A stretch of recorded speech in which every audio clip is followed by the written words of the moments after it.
Saat di jalan, si kecil melihat banyak jamur warna-warni di tanah. Maka dia pun memetiknya. Dia membuat sup ayam jamur untuk para guru. Ternyata setelah para guru meminumnya, mereka semua keracunan. Mulutnya mengeluarkan buih putih. Untungnya pada saat itu, si 4 guru datang tepat waktu. Mereka disuntik untuk menghilangkan racun. Sang koki melihat penemuan yang mengejutkan di dalam mangkuk. Ayam yang digunakan si kecil untuk sup jamur. Ternyata itu adalah burung Feng Huang miliknya sendiri.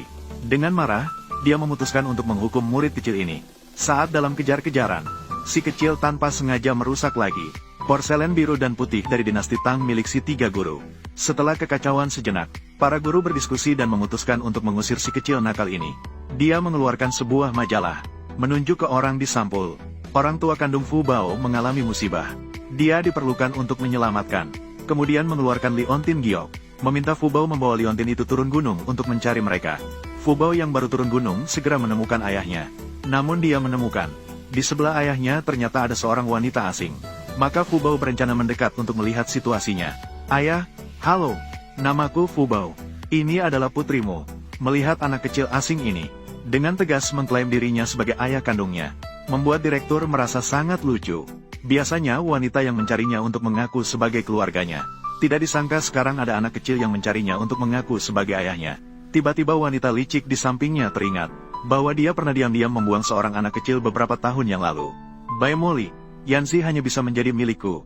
Kamu dan anak itu harus mati. Maka dengan cepat menunjuk Fu Bao dan mengatakan bahwa dia hanyalah seorang pengemis kecil. Datang untuk mengaku sebagai ayahnya hanya untuk uang.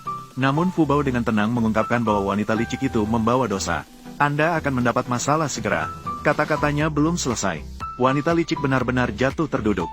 HMPH, saya baru saja mengatakan Anda akan kurang beruntung. CEO langsung mengolok-olok bahwa Fu Bao benar-benar pandai. Namun wanita licik yang memalukan segera marah malu. Memanggil penjaga keamanan untuk mengusir Fu Bao. Tunangan CEO. Begitu banyak orang membuli seorang anak kecil. Mama. Mengapa anak ini melihatnya? Hatiku tiba-tiba sakit. Cik tidur bersama. Maka wajahnya terkulai kecewa. Namun wanita licik saat itu masih berpura-pura lemah. Berharap tinggal di rumah bos. Namun bos sama sekali tidak setuju. Tidak disangka wanita licik pura-pura pingsan. Bagaimana bisa dia langsung pingsan begitu saja? Ayah jangan khawatir. Keterampilan medis Fu Bao sangat luar biasa. Menjamin obatnya akan menyembuhkan penyakit. Kamu pengemis kecil. Aku gerakan tanganku. Lihatlah, kalian masih berdiri di sini apa? Aku seorang dokter. Saya bisa menyelamatkan orang. Bawa ke rumah sakit. Kak Yanxi, kamu semua memiliki moral sebagai suami. Aku menjaga kesucian diri. Bukan begitu. Kamu sebenarnya anak siapa? Saya anak ayah dan ibu.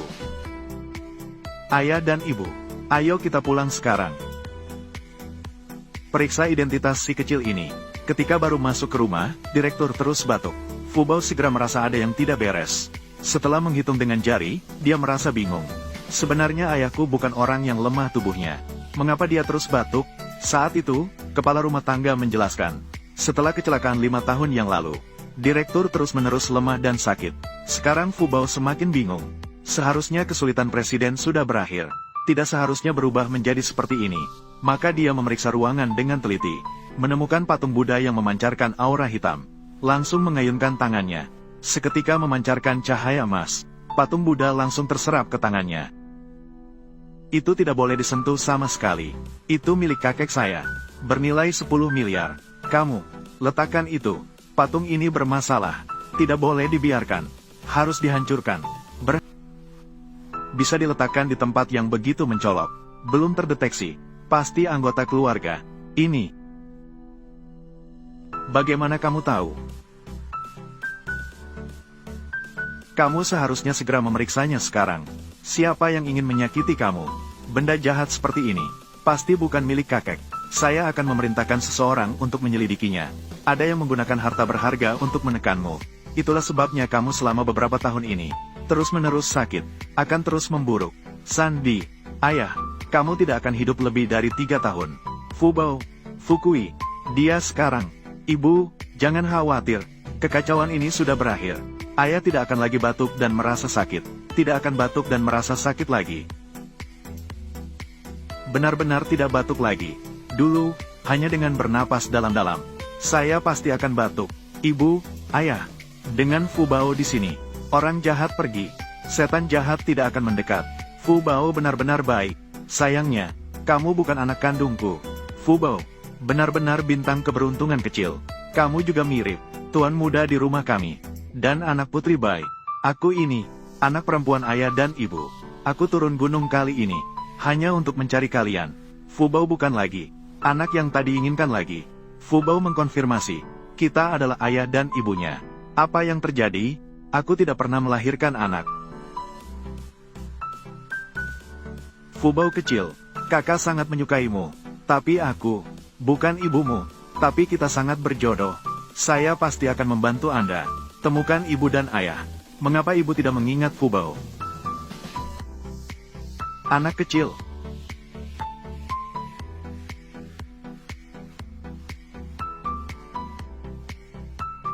Halo, Bos Gu. Identitas anak sudah dikonfirmasi. Baik, aku mengerti. Aku datang sekarang.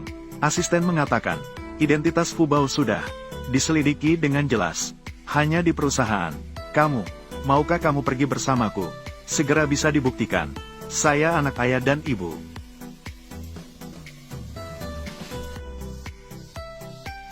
Bai Molie, mengapa Yanxi hanya memiliki tempat khusus di hati dan pikirannya? Dan juga tiba-tiba muncul hari ini, pengemis kecil. Berani mengecaukan kebaikan saya. Saya yakin. Saya pasti akan membuatmu menghilang. Sebentar lagi akan tahu asal-usul Fu Bao.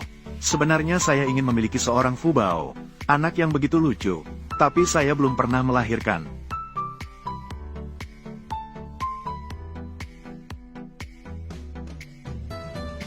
Ingin minum. Ayah, terlihat enak diminum. Fu Bao ingin minum. Fu Xing ingin minum nol. Tunggu. Terima kasih, ayah. Saya tidak minum. Hadiah ulang tahun selalu disiapkan oleh tuan rumah wanita. Kami sudah bertunangan 5 tahun yang lalu. Kamu adalah tuan rumah masa depan. Atau kamu yang siapkan saja. Dia akan seperti dulu. Serahkan semua persiapan hadiah ulang tahun kepada Bai Susu, ibu dari Kak Yanzi, seorang senior di dunia penilaian barang berharga. Suka barang-barang langka dan unik. Di mana tuanku? Tamu istimewa ibu ketua. Memiliki banyak koleksi. Kakak tidak bisa menilai barang antik. Dan tidak memiliki akses. Tidak takut dia malu? Ibuku tidak akan malu. Saya akan membantu ibu. Baiklah. Besok aku akan menyiapkan hadiah ulang tahun. Aku akan membawa Fu Bao ke pesta ulang tahun besok. Ayo pergi bersama. Mom, anak kecil ini benar-benar Fu Bao. Menyelamatkan saya. Bahkan membuat Molly setuju. Membantu saya menyiapkan hadiah ulang tahun. Jika benar itu adalah anak saya dan Molly, itu akan bagus.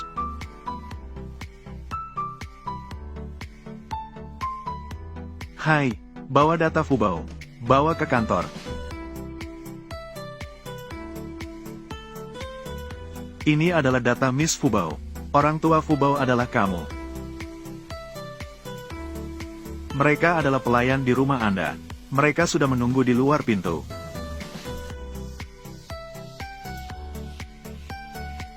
Ayah dan ibumu, Fu Bao, sudah datang. Mengapa begitu enggan? Orang-orang di luar ibu bukanlah orang tuaku. Dia penipu. Jangan percaya pada mereka. Baiklah, mari kita pergi melihat-lihat. Jika itu penipu, saya pasti tidak akan membiarkan mereka lolos. Mom. Yanzi, lihatlah. Itu adalah anak kecil. Apakah kamu mempunyai masalah dengan orang tuamu? Orang tua mereka sudah datang. Segera biarkan Fu Bao. Pulanglah dengan orang tuanya. Ya, benar. Gu memberi Anda masalah. Aku akan segera membawa anak pergi. Kamu bilang Fu Bao adalah anak perempuanmu. Ya, aku membawanya keluar bekerja. Ternyata dia berada di tempat kerjaku. Berlarian. Saat saya memeluk Fu Bao tadi, saya menemukan tanda lahir di bagian belakang lehernya. Bukankah kamu ibunya? Jadi, ceritakan padaku. Tandanya berwarna merah. Atau hitam? Tanda lahir? Seharusnya merah. Kamu yakin? Ya. Ah, jadi apa sebenarnya? Anak itu masih kecil. Ibunya hanya panik sebentar. Panik sebentar. Saya ingat. Hitam. Fubao, cepat kembali bersama kami. Jangan ribut, kamu. Hei, ayo, orang-orang, tangkap mereka. Selidiki siapa yang membiarkan mereka masuk. Hei. Berani sekali menipu saya. Berani menipu saya. Bawa mereka untuk diinterogasi. Jangan biarkan mereka melarikan diri. Jangan-jangan. Fubao, cepat pergi. Fubao, dia benar-benar anak kita. Ya, saya benar-benar hanya panik sebentar. Saya salah. Ah, benar. Benar. Ya, itu benar, Yan Sige. Mungkin mereka salah ingat. Sepertinya kamu sangat ingin. Fubao, segera pergi. Bai Susu. Sebenarnya, apa yang kamu takutkan? Masih ibuku yang cerdas. Atau ibuku yang cerdas. Di tubuhku, tidak ada tahi lalat sama sekali. Kalian lebih baik. Jujur saja. Siapa yang mengirim kalian? Kalau tidak, bukan. Ampunilah. Kita juga hanya menerima uang untuk melakukan pekerjaan orang lain. Seseorang menelepon. Biarkan kita berpura-pura. Orang tua gadis kecil ini membawanya pergi. Menjual. Kita juga tidak tahu siapa pihaknya. Orang jahat. Perbuatan yang keji. Melakukan terlalu banyak. Pasti akan mendapat hukuman. Aku melihatmu. Organ dalam menjadi hitam. Terlilit aura kematian. Sepertinya kanker hati stadium akhir. Tidak ada yang bisa menyelamatkanmu. Ah, kamu. Bagaimana kamu tahu? Kamu anak kecil. Sulit. Apakah mungkin kamu bisa berobat? Lanjutkan. Saya tidak pergi. Sampah dari mana kamu dapatkan? David, tidak terduga mereka adalah penipu. Saya juga rendah. Khawatir tentang Fubao. Tidak bisa menemukan orang tua kandung mereka. Bai Susu. Jika aku menemukan apa yang kamu sembunyikan, aku pasti tidak akan membiarkanmu lolos. Ayo, ikut aku pulang. Besok ikut aku ke pasar barang antik. Pilihlah hadiah ulang tahun. Aku akan pergi juga besok.